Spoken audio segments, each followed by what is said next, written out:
All right, we're here with Coffee and Chat with Rev Bruce, getting it started. And I want to get into something today dealing with your purpose. What's your purpose and your calling, discovering your purpose and your calling. And I'll just start out with this was the logo before I redesigned it. And one of the things that really triggered me when I worked on this logo was the name of the organization is Life Path. The name of the organization is Life Path. And one of the things with Life Path was part of my original inspiration was Psalm 16 and 11. And it talked about, you have shown me the path of life. And before that, I had really looked at, God being a light unto my path and that from another psalm, but Psalm 16 and 11 really inspired me to look at it from a different level, look at it from another perspective. And it really took me a minute to get comfortable with that, get real with that, and what that looked like and how that felt. And not just as inspiration for me, but how did it fit into what I was doing in ministry and what I was called to do in life beyond just serve in ministry, beyond just preach and teach Sunday school. How was this to manifest into my life's calling, my life's mission, my larger purpose in life? And so when I looked at this just reminded me of why I put this statement in here of discovering your path in life and start making changes, right? Discover your path in life and start making changes. And so that verse of Psalm 16:11 that's featured on this logo is an anchor for the overall umbrella of what is Life Path ministries and services. It's more than just the faith-based ministry. It's more than just the social services. It's more than just the teaching and training. It's encompassing all that. And so that's the anchor. That's the cornerstone for all of that. That's included in Life Path. And so let me be real. I didn't just get there by osmosis. I shared this the other day on Twitter, and I was just being real honest. I was just saying it took me a while to arrive at both an affirmed and confirmed ability to say that I'm in the inspiration business, and to do that with both courage and confidence. And so that's part of what I want to work out today with some folks is how do you truly know who you are, what you're called to do, and how that's going to come about, how that's going to build over time. And so just spend a few sessions on that, occasionally dropping in with a few other videos on this topic that we can actually dig a little deeper. But for right now, how do you know that? How do you know that you're in the inspiration business? How do you know that you're in a particular niche or anything of that nature? I'm in the inspiration business. And so when I look at that, I say, man, that took me a minute to get there. I started Life Path in 2008. Self-published my first book that summer, and was working on, just doing Bible study and a few other things, but knowing that there was this other ministry attached to it. And part of what I do is in is really work in the inspiration business. And that also leads into the street ministry, which is about impact. About impact. That's the main focus of doing street evangelism and ministry. Also, what I've done in the prisons through another ministry, and hopefully at another time, what I've done with All Men Edified Now, a men's Bible study group. All of those things have been part of how do we inspire people and how do we leave an impact.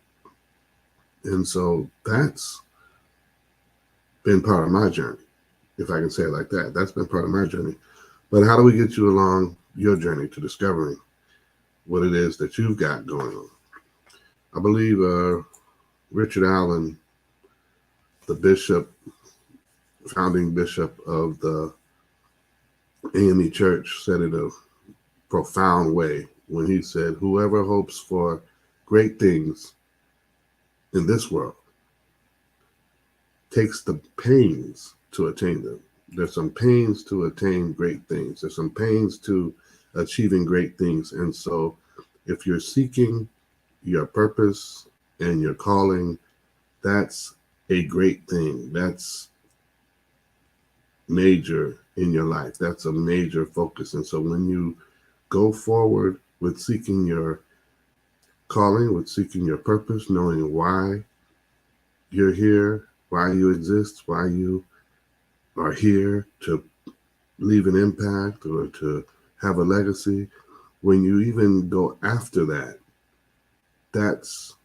a great thing that will also require great pains in order to attain it. And so think about that. And then start with what you see. Start with what you see that raises your concern, your compassion, your contemplation. Go back to Richard Allen. Richard Allen started with Absalom Jones, the AME Church, the African Methodist Episcopal Church, based upon a concern that African Americans were not treated fairly within the white Methodist Church at that time. And so what does that concern, what does that compassion, what does that contemplation raise up in you? This might just be your cause, your calling. And so don't allow circumstances, conditions, mindset, background, upbringing, don't allow any of that to hold you back or hinder you from seeing things in your own unique perspective and seeing that, hey, wait a minute, something can be changed about this, something can be altered about this. What do you see that causes you to speak up, to step up? What do you see that causes you to say, this is not going to happen here? What do you see that causes you to take a stance, to advocate or take action or raise awareness about it? What do you see, right?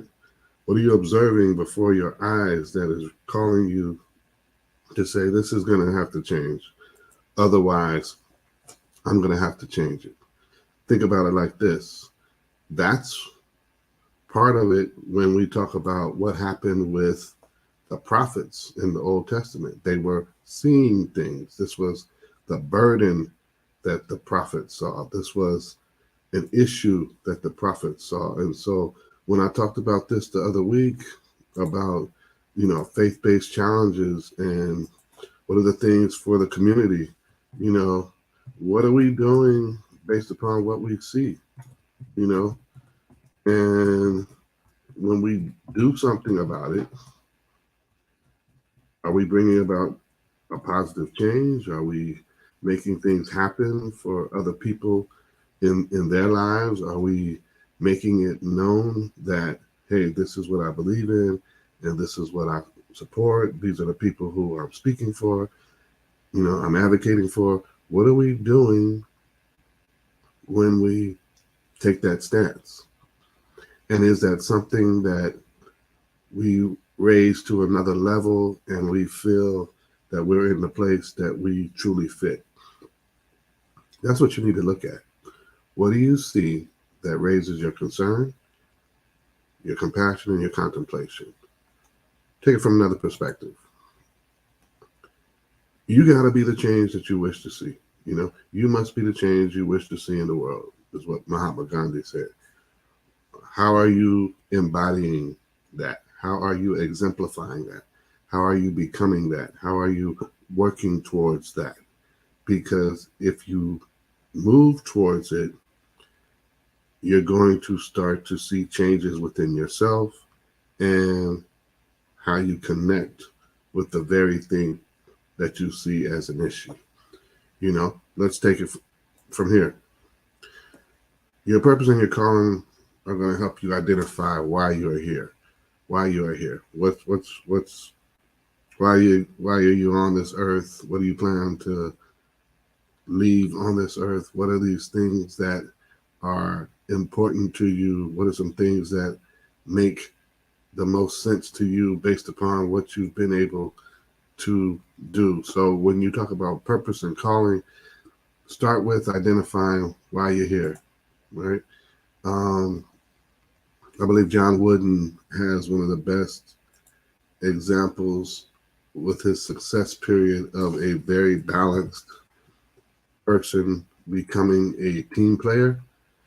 When we talk about the secular example of what John Wooden put out there with his pyramid of success, and I think that has been utilized in a lot of different circumstances for people to, gain perspective. But here's the issue. When you look at his pyramid, the cornerstone of his pyramid is to start with being industrious. And part of what he talks about comes down to this. Success comes from knowing that you did your best to become the best that you are capable of becoming. Success comes from knowing that you did your best to become the best that you are capable of becoming, right? Think about that and take that in perspective and move forward in that. Are you doing your best to become the best you capable of becoming? Are you doing your best to become the best you capable of becoming? The best version of you. Are you doing that? Are you working on that? Are you moving towards that? That's part of what you need to ask. You start with identifying why you're here. I love Simon Sinek. Start with why, right? I think that's a great book for a perspective. It really puts you in a place where you really look at purpose, right? Put in another perspective. Purpose-driven life. Not John Maxwell. Okay, I'm about to go into John Maxwell. Purpose-driven life by Rick Warren. That's a great example of how you can go from one position of not knowing why to another position of, okay, here's what I've attached to in my life. And so start with identifying why you're here. Start with identifying why you're here. And when you do that, right, you identify the why factor, the purpose. The why factor is what we really understand is that gives you a purpose that is stated and a purpose that is understood, right? And so when you have that why factor, you have confidence. And with that why factor, you have confidence in knowing not just why you're here, but also what's important is who you are and what you do, right? Right? This is internal work, right? And it centers on both who you are and what you do. And that's part of your calling. That's part of what you're doing to exhibit and exemplify, this is me. This is my passion. This is my purpose. This is why I'm here. And you need to be able to do that. Like I said earlier, when I talked about being in the inspiration business, you need to be able to do that with confidence, and you need to be able to do that with courage, right? You need to be able to say that and state that and own it.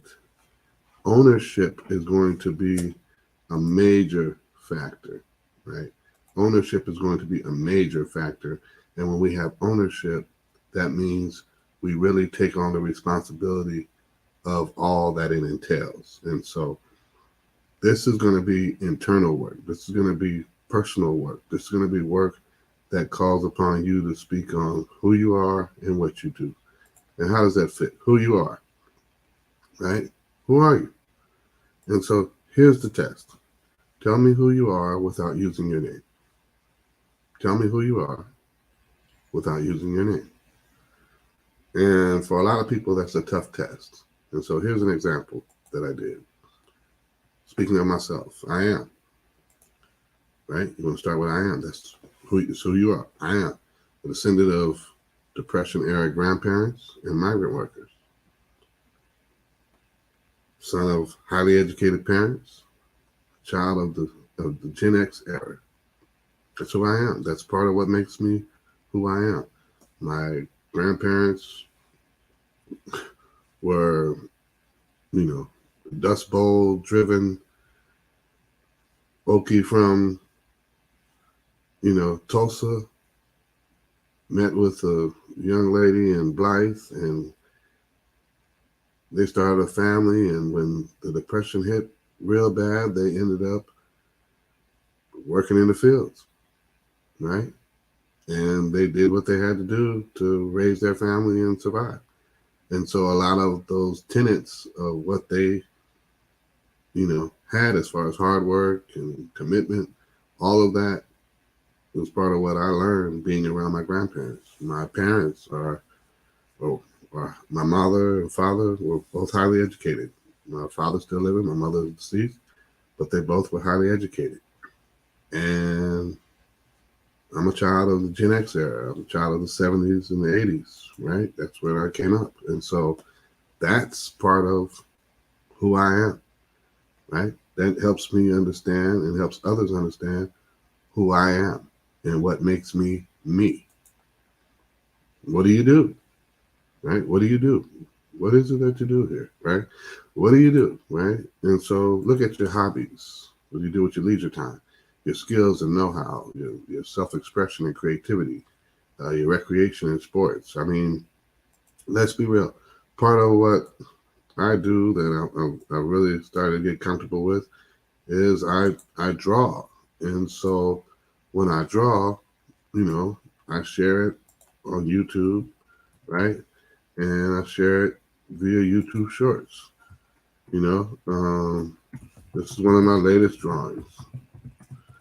And it's not the main thing I do on my channel, but I mean, this is just part of what I do.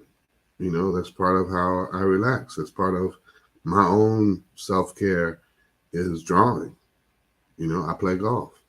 And not only do I play golf, but then I also have a website that's all about golf, and I put that into my whole repertoire, my whole portfolio of what I do and the aspirations I have with what I do with multimedia. And so when I look at my website, right, of My Breaking 90, that deals with, my journey with a sport that I do recreationally, where I try to get better, as well as what goes on in the realm of that sport.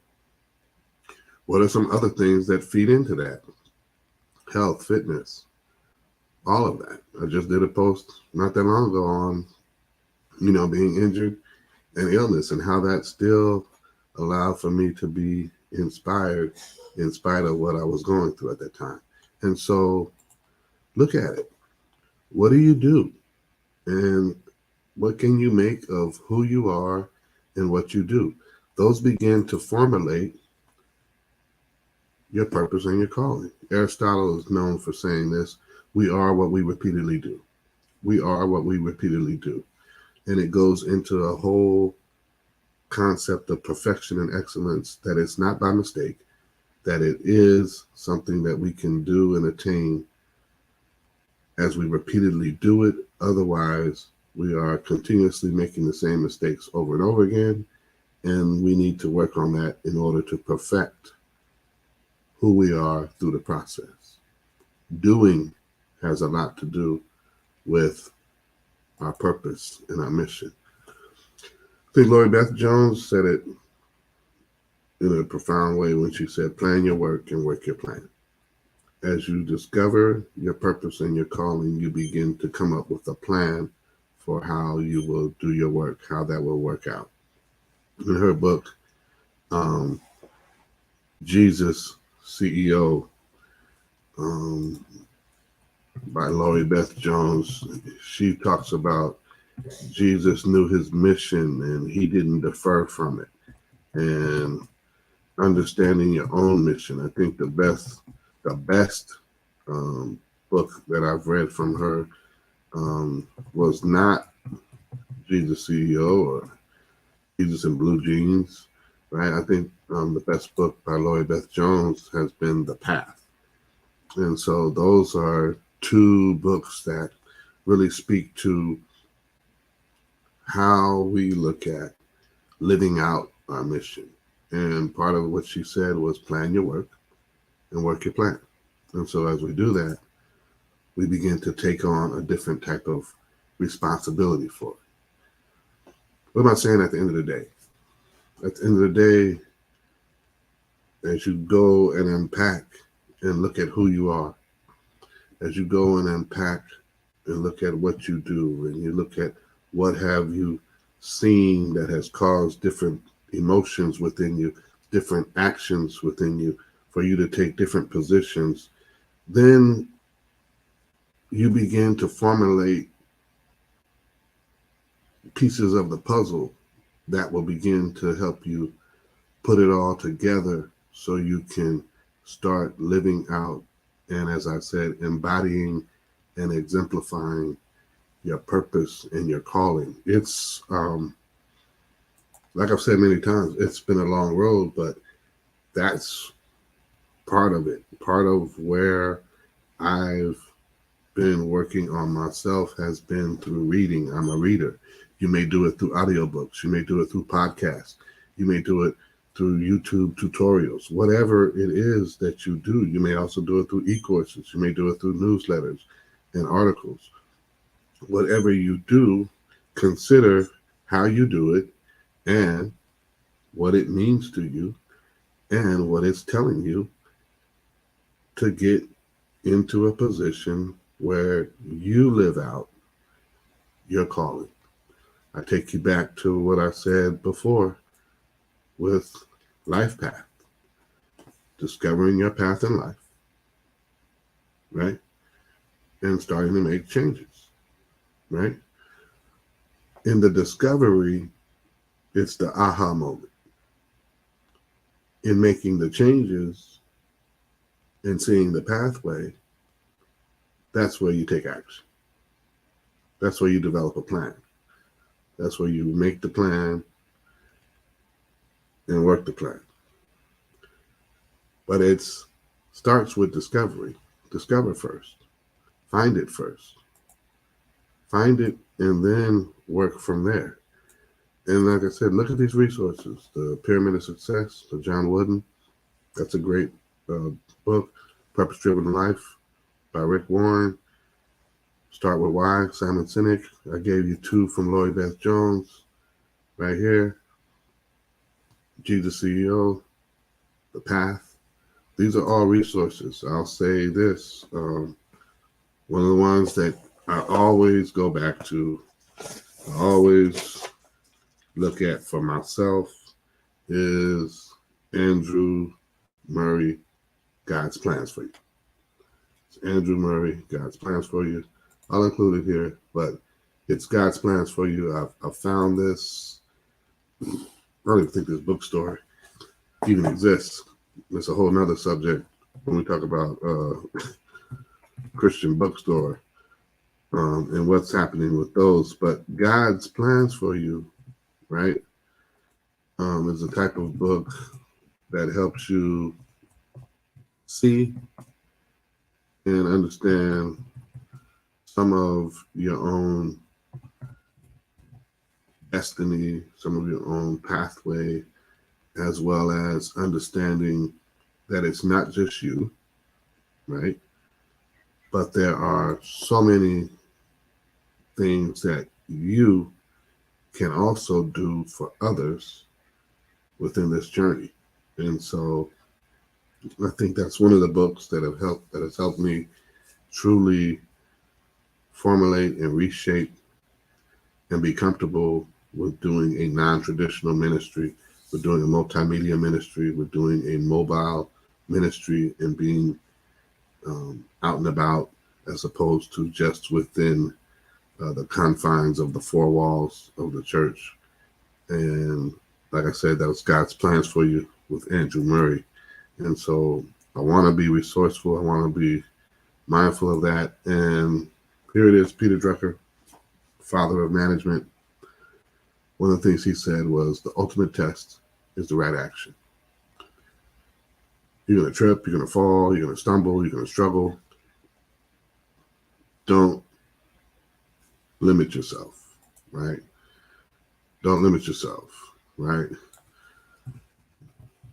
And when you look at that, that's not being pessimistic, right? It's being realistic, right? I believe in failing forward.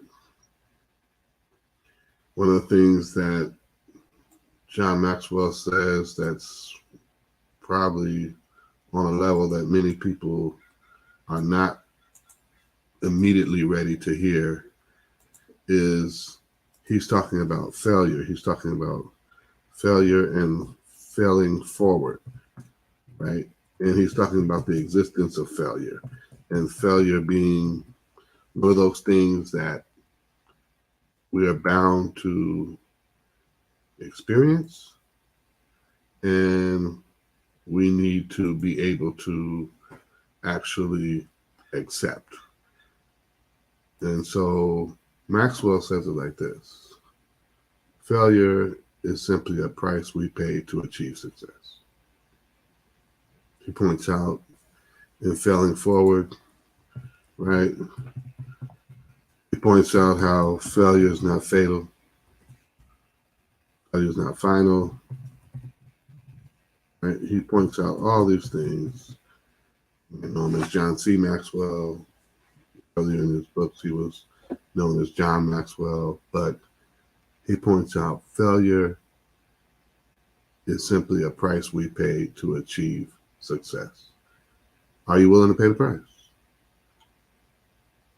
Are you willing to pay the price? That's the question at the end of the day. Are you willing to pay the price? And for what Maxwell is saying, failure is simply a price, one of the prices that we pay to achieve success. Are you willing to pay the price? That's what you have to ask yourself at the end of the day. Will you discover your purpose in one sitting? Will you discover your calling in one sitting? I doubt it.